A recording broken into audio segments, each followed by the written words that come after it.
Díganme si la pantalla están viendo bien.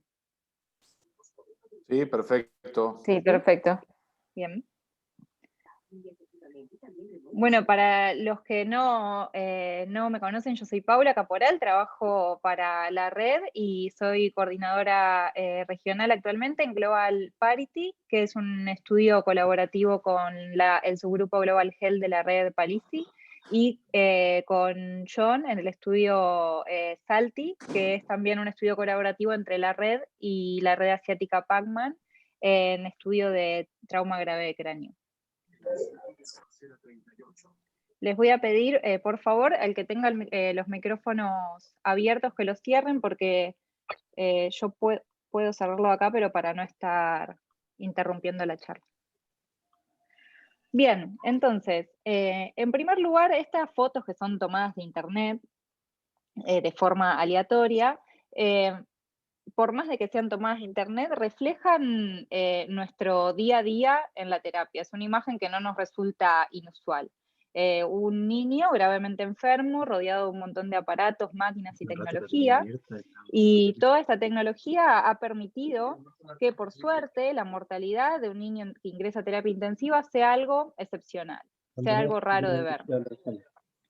Llegando la mortalidad actualmente en general en terapia intensiva no supera el 3% de las admisiones.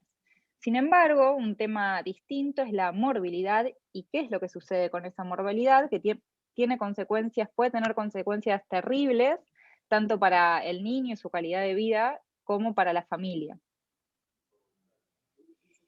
Y es por esto que el grupo liderado por el doctor Pollack en el año 2009 decidió crear un instrumento para poder evaluar justamente la morbilidad residual en niños gravemente enfermos de la edad pediátrica. Para la creación del instrumento se juntó un comité enorme de expertos muy conocidos en distintas áreas pediátricas, junto con psicólogos, fisiatras y demás, y crearon la primer copia del instrumento, que finalmente quedó en un instrumento con 6 dominios. La validación de criterio que usaron fue una validación de criterio concurrente, y para eso usaron el ABAS-2. El ABAS-2 es un cuestionario validado de comportamiento adaptativo en la edad pediátrica. Bien, no sé si alguien quiere decir algo o tiene el micrófono abierto. Entonces, crearon este instrumento con 6 dominios que ahora vamos a ver. La confiabilidad interobservador es una confiabilidad muy alta, con un coeficiente de correlación intraclase de 0,94, y la discriminación del instrumento para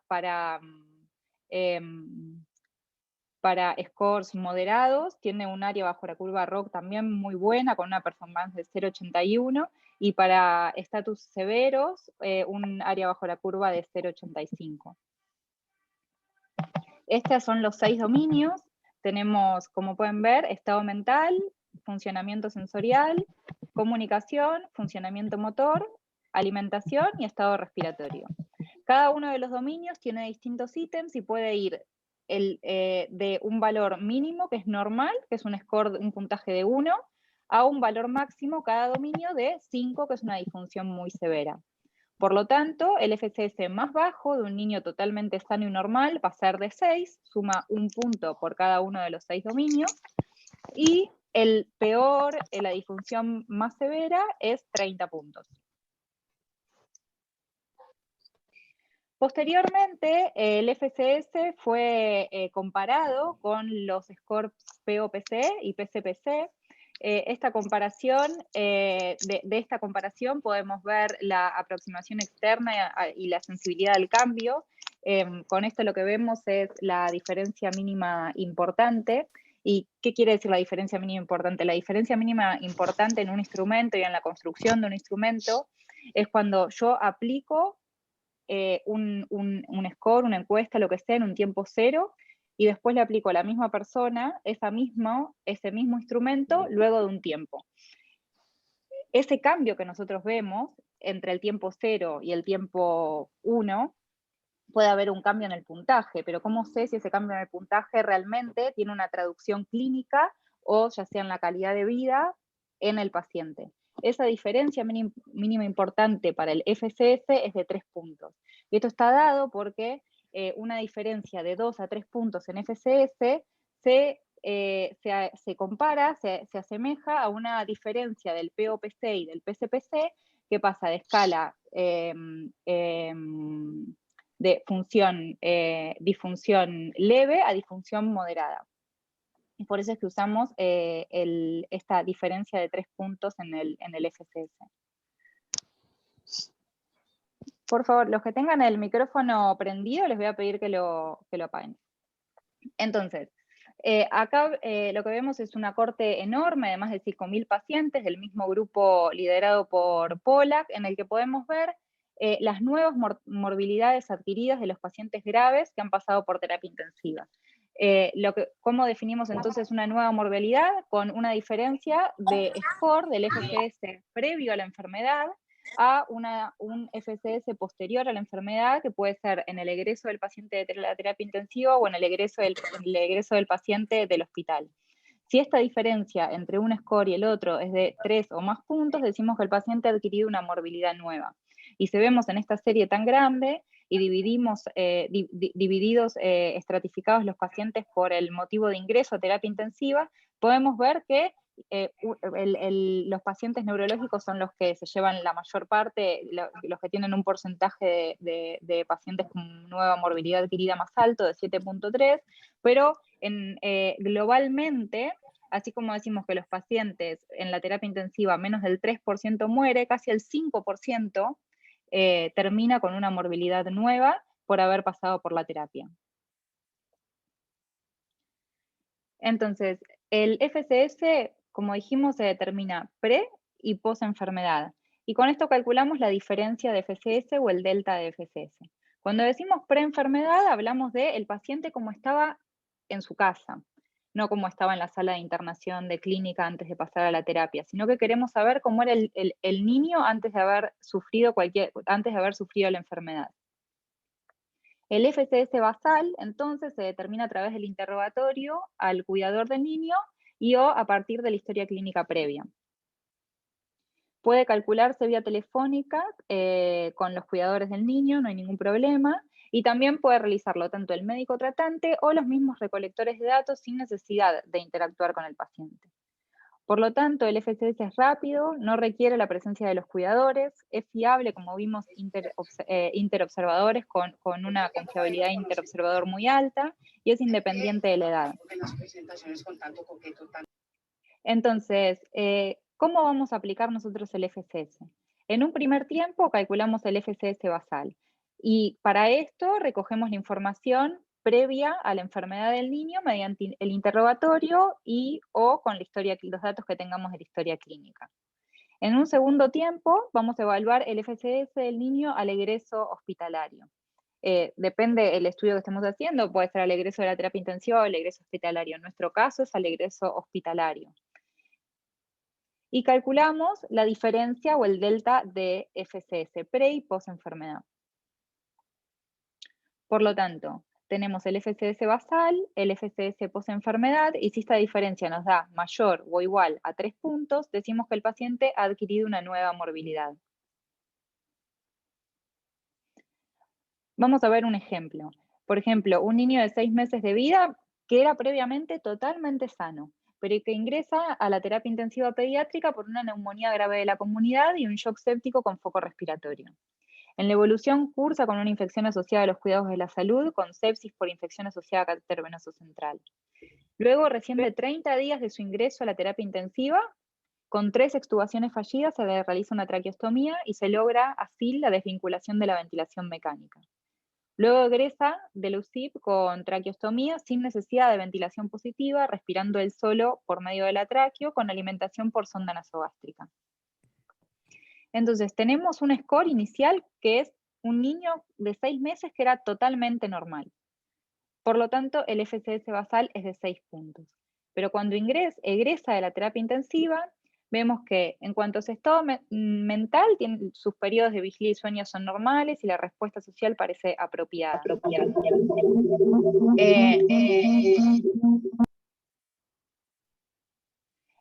El funcionamiento sensorial, el funcionamiento sensorial más que nada mide la visión y la audición.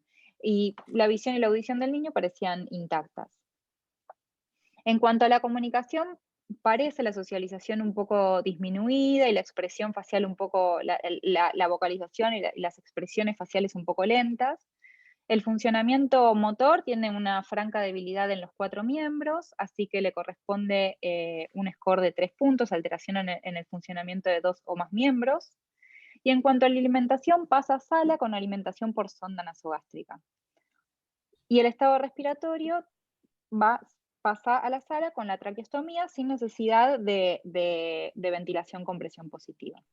Por lo tanto, este niño, que era un niño sano y que entró con un FCS basal de 6 puntos, ha sobrevivido todo nuestro tratamiento, pero tiene un FCS post-enfermedad de 14 puntos, con un delta de FCS de 8 puntos. Un ejemplo distinto, podemos ver un paciente de 5 años de edad con encefalopatía crónica no evolutiva debido a una asfixia perinatal.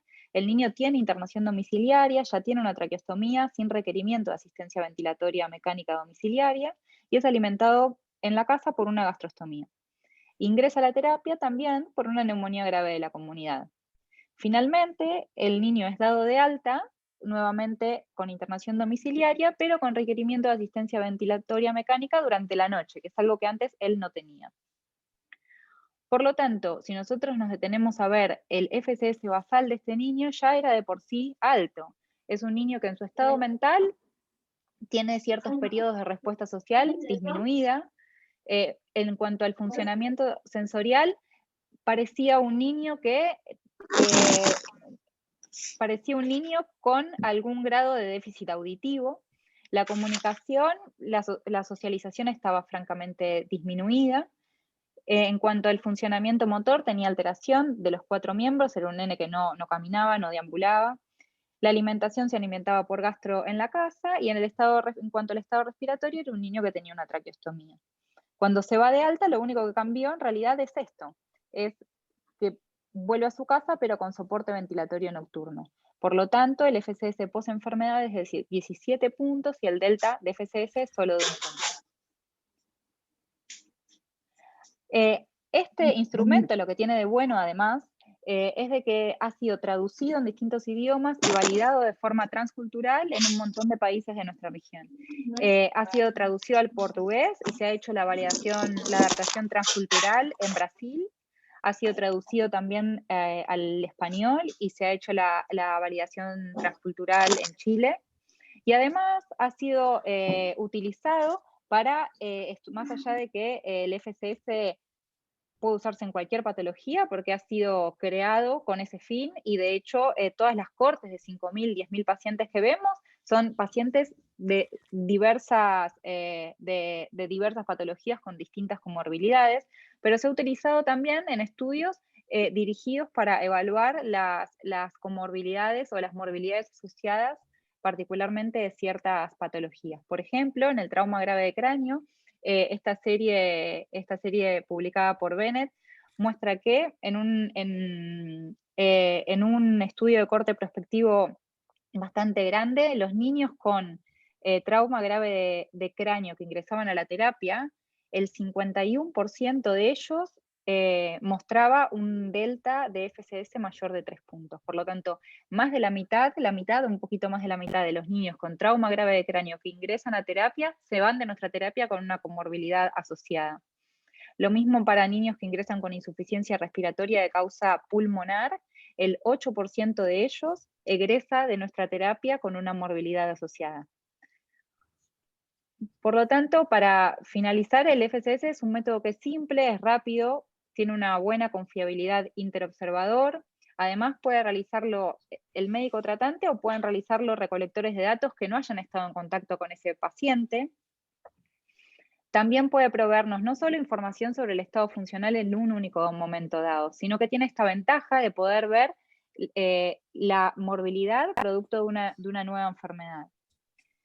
El instrumento ha sido debidamente validado y adaptado de forma transcultural en distintos países de la región y ha sido utilizado en múltiples patologías en la edad pediátrica.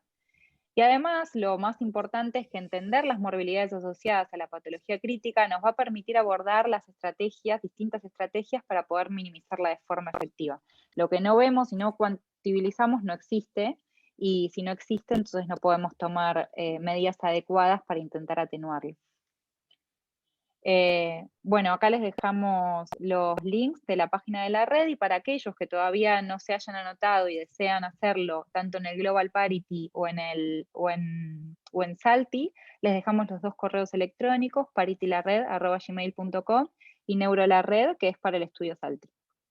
Así que ahora conversamos. Sí, yo, Paula, quería decir un par de cosas al respecto.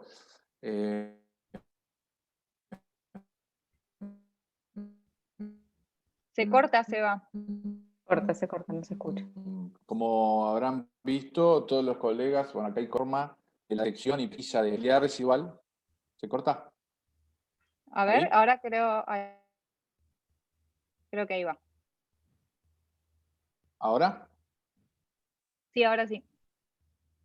Quítela igual para lo que hay que ver. No, lo que queríamos era de alguna forma decirles a todos que desde hace un tiempo ya estamos, ya saben, digamos, los cuidados intensivos están tratando de focalizarse no solo en los grandes outcomes, resultados, desenlaces finales, como mortalidad, estadía, todo lo vinculado a la estadía hospitalaria, NUTSI, etcétera, sino que incluir dentro de como un nuevo paradigma la morbilidad como un outcome muy trascendente.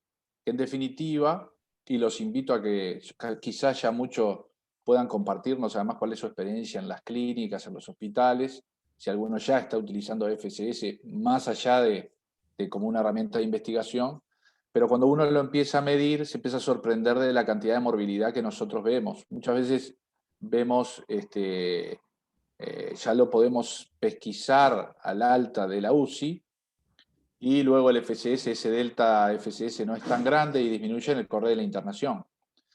Pero la detección a través del FCS es algo sumamente relevante y que hemos incluido como medición obligatoria en los estudios más grandes que estamos realizando ahora, en esta nueva generación de estudios, digamos, de la red, tanto para trauma cráneoencefálico, que uno podría esperar que hay mayor generación de morbilidad residual, pero también en el estudio Parity, que es más un estudio de población pediátrica general, de niño crítico. Pero bueno, los ejemplos clásicos parecen muy sencillos, pero generan dificultades. Por ejemplo, la muy frecuente confusión es, por ejemplo, evaluar el FCS y contabilizar los puntos de los diferentes dominios a partir del ingreso del día de la UCI, ¿no? Entonces, como decía Paula, si el niño viene con gafas nasales y venía alimentado por sonda, por un cuadro respiratorio común, como una bronquiolitis, ese no es el FCS, sino que hay que ir a el estado previo a la enfermedad que motiva el ingreso. Es muy sencillo de pesquisar, se hace hablando con los padres. Vi ahí una colega está consultando en cuanto al alta, puntualmente Parity va a buscar al alta hospitalaria, así que ahí hay que hacer un trabajo de llamar o a los padres o a los colegas del centro donde se fue de alta para averiguar cosas grandes. Son muy sencillas de pesquisar y de averiguar.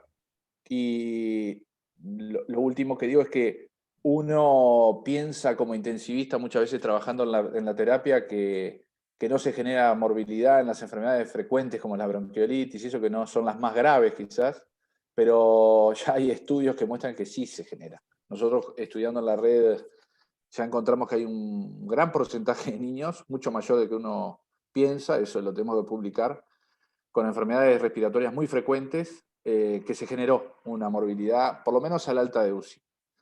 Así que nada, escucharlos al resto de los investigadores, saber si han tenido experiencias con FCS, medición en Latinoamérica, qué les parece, dudas que surjan. Esa es la idea de la charla de hoy, al involucrar además a todos investigadores de distintos estudios, ¿no? O sea, aunamos el paradigma de que estamos midiendo ahora morbilidad así, en una forma unificada, cuestión de poder analizar mejor los resultados de los diferentes estudios, etc. Así que los escuchamos. No sé, Paula, si...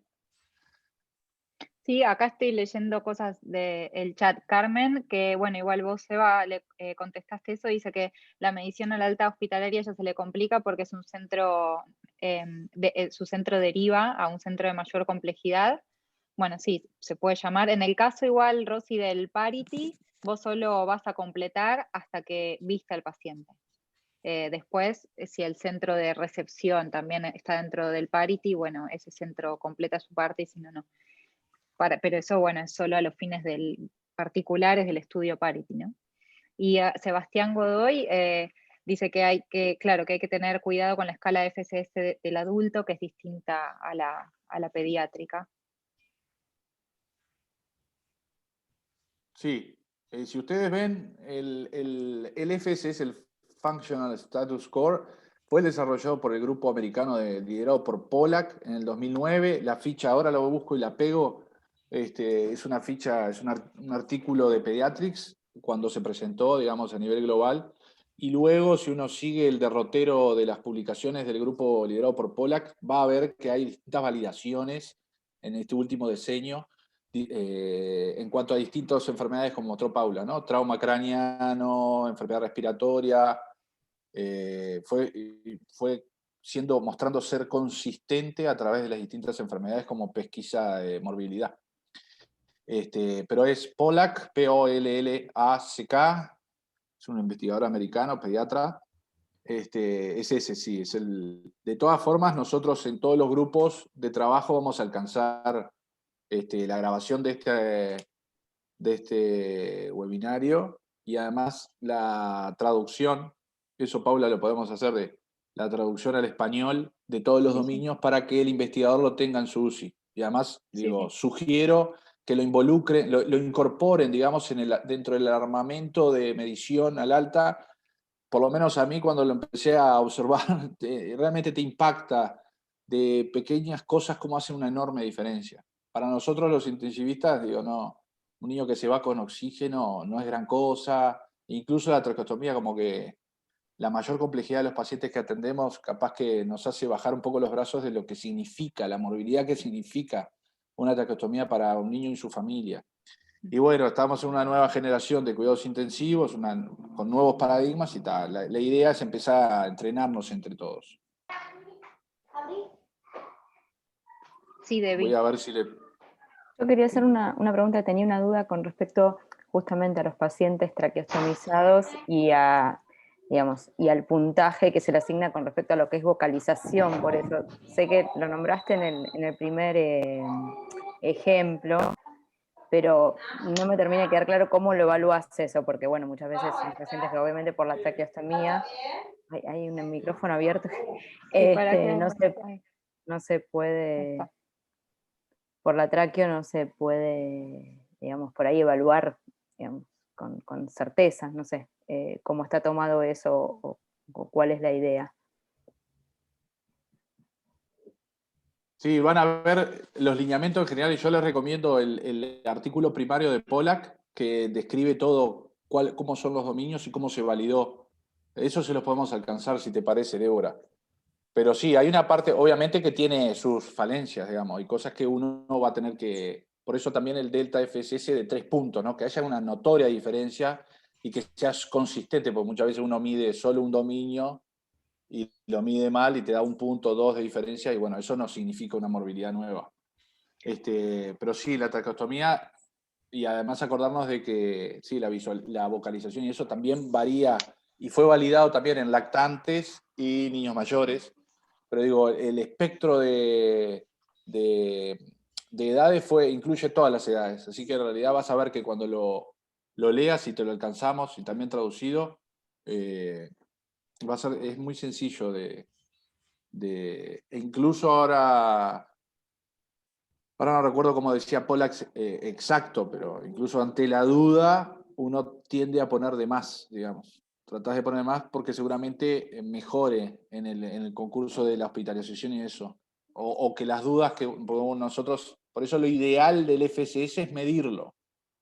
Y sería hasta interesante pregunta de investigación, al alta de la UCI, al alta hospitalaria, y después al alta, que ya hay trabajos de Pola que muestra al alta, y también Zimmerman han trabajado mucho el FSS, al alta a mediano plazo del alta hospitalaria. Creo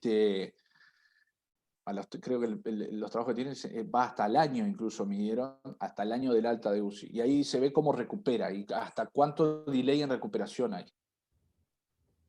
Yo me imagino que va a ser, es de lo que hemos visto, por lo menos, bueno, a mí me encanta la herramienta, eso lo sabes, Paula, porque insisto, con la herramienta me parece súper sencilla y distinta del POCO, ¿viste? El POCOP, que siempre me olvido hasta cómo se dice, es como complejo y muy focalizado al niño neurológico. Esto es como, van a ver que las mediciones son de todo lo que es un niño y tiene una visión muy global de lo que es un niño, ¿no? Lo social, y como está validada, es por lo menos la mejor herramienta que tenemos ahora. Sí, y sumar una cosa más, Debbie, en cuanto a esto bueno, a veces con la tráqueo, si no tiene una válvula fonatoria y demás, si hasta que es medio difícil, también el dominio evalúa la capacidad de comunicación. Si vos te das cuenta que es un chico que su problema es simplemente, bueno, la tráqueo, pero su capacidad de comunicación cognitiva y por demás no está alterada, eso también tiene que ver. Una de las cosas que dicen es, confía en tu criterio clínico cuando completes el FSS, y lo remarcan todo el tiempo. Si a vos lo revisas al chico y te parece un chico normal, ponele normal, porque es un instrumento que está pensado para que el médico con criterio pueda llenarlo según sus criterios clínicos y así todo, y tiene muy buena confiabilidad de interobservador, o sea que no va a haber grandes diferencias entre uno y otro, lo llene uno o lo llene otro. No sé si me explico. Perfecto, sí. Gracias por la respuesta de ambos. Y acá en Chile presentamos en el Congreso Mundial la PFSS traducida, dice Sebastián. Sí, Chile hizo un trabajo impresionante en hacer la adaptación transcultural, que es lo que corresponde hacer para cada país, que está muy bueno, que es el trabajo que puse ahí en la diapositiva. Y Aurora pregunta si es aplicable a lactantes de 1 y 3 meses. Sí, es a partir de 38 semanas se puede utilizar. Capaz que Sebastián nos puede, no sé dónde está Sebastián, desmuteate y comentanos tu experiencia con el FSS, muy valiosa. Uh-huh. ¿Qué dificultades encontraron? ¿Qué fue lo que presentaron? Estaría buenísimo escucharte. Hola, buenas. ¿Me escuchan? Sí, perfecto. Hola, ¿cómo están? Hola, buenas. No, sí, ¿Qué tal? bueno, Bienvenido. me presento, Sebastián, yo soy kinesiólogo acá de la UCI Pediátrica, del Hospital de Coquimbo, en Chile. Acá estaba viendo la presentación muy buena, además. La verdad es que yo, por ejemplo, personalmente acá en la UCI, acá en Chile en realidad, yo esa escala la estamos aplicando hace más o menos unos 5 años, más o menos. La verdad que hemos tenido bastante buenos resultados en el sentido que vamos evaluando después a mediano y corto plazo a la salida del alta del paciente, citándolo a través de un policlínico, ¿cierto? Cómo ha sido la evolución y las mejoras de ellos. Porque principalmente el gran problema es que evaluamos, claro, funcionalidad en estos pacientitos, ¿cierto? En la UCI, pero no sabemos cómo o cuánto se recuperan finalmente saliendo del hospital. Y como una herramienta de seguimiento es muy, muy buena. Ahí yo le hice el alcance del FSSIQ adulto versus pediátrico, porque por ejemplo la que puso en la presentación que estaba la de Felipe González, él es de adulto. Y ahí difiere un poquitito la escala, obviamente, porque el adulto habla de hacer una evaluación según el paciente, si es capaz de hacerse el sedente, si es capaz de hacer el giro, y se le da un puntaje que es distinto. En cambio, la FSSIQ, obviamente, que todos saben que son distintos dominios de evaluación completa. El año 2020 fue también traducida y publicada en Brasil en el Journal Pediatric Critical Care Medicine. Y la verdad es que, por último, que he hablado con Mary Pola, que exclusivamente también él relata que es una de las mejores escalas, ojalá, para evaluar el complemento con todos los dominios, la mayor cantidad que hay, en este caso, de la UCI pediátrica. Tenemos otras herramientas también que nos permitiría evaluar, que es uno de los grandes detalles que tenemos actualmente, es cómo evaluamos fuerza muscular. en nuestros pacientitos pediátricos. Ese ha sido uno de los grandes detalles. Si bien esta escala nos ayuda desde el punto de vista más funcional, pero también debería quedarse como digamos así, como premisa que todavía nos costaría un poco. Y en la traducción que nosotros presentamos el año pasado, la verdad que no fue bastante bien acá. En la unidad cada vez se hace mucho más amigable y prácticamente obligación medir desde que ingresa el paciente, saber el historial obviamente anterior, y ver nosotros lo que vamos haciendo es evaluando cada 72 horas para ir evaluando los cambios. Y lo que estamos tratando ahora, como para darle una herramienta un poco más fuerte, es ir evaluando también fuerza muscular, sobre todo con disminución de masa muscular con ecografía, juntado con funcionalidad, que yo creo que es uno de los mejores puntos que podemos ver realmente la efectividad del tratamiento que estamos haciendo con nuestros pacientes. Seba, si podés, muy bueno, si podés enviarnos la traducción que presentaron, estaría buenísimo. Porque Sí, no hay así problema. comparamos con las traducciones que hay y ponemos un... Igual de todas formas, ni Parity ni Salty fueron específicamente diseñadas para medir morbilidad, sino que dentro de los outcomes y de los enlaces, digamos, del estudio, incluimos morbilidad como para acostumbrarnos a medirla y además después ver qué morbilidad se generó en los pacientes. Digo, porque lo de fuerza muscular y eso es súper relevante, pero capaz que ir muy al detalle nos diverge de los objetivos, digamos. Seguramente, así que te pido, Seba, si podés enviarnos la traducción, no sé si la mandaron a publicar o si ya está publicada, sería muy bueno. Sí, estamos justo en vías de ya tratar de publicarla sin mayor problema. Excelente. Después no veo otras dudas, no sé, colegas, a ver si...